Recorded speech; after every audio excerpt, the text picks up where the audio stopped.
परम आदरणीय हमारे जितने भी मित्र हैं, मैं सुदामा पुस्तक भंडार सासाराम से आप सभी मित्र को दोनों हाथ जोड़ के नमन करता हूं, प्रणाम करता हूं। मित्र, आज आपको बतलाऊंगा कि किसी भी मंच पर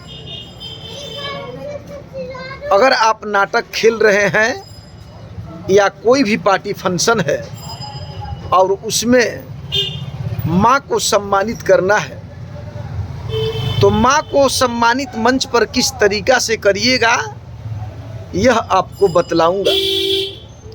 माँ को सम्मानित एक शायरी के माध्यम से करिएगा और वह शायरी इस तरीक़ा से बोलना है जो माँ से मिलता जुलता शायरी हो। तो फूल काटे चांद सूरज सब हमारे साथ हैं, फूल काटे चांद सूरज सब हमारे साथ हैं, ये जमी भी साथ है और आसमां भी साथ है।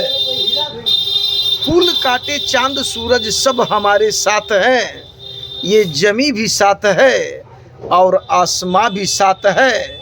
इसीलिए स्वर्ग जैसा लगता है मेरा घर, स्वर्ग जैसा लगता है मेरा घर, क्योंकि मेरे बच्चे भी मेरे साथ हैं और मेरी माँ भी मेरे साथ है। तो एक बार माँ के लिए जोरदार तालियों से स्वागत कीजिए। जय हिंद, जय भारत।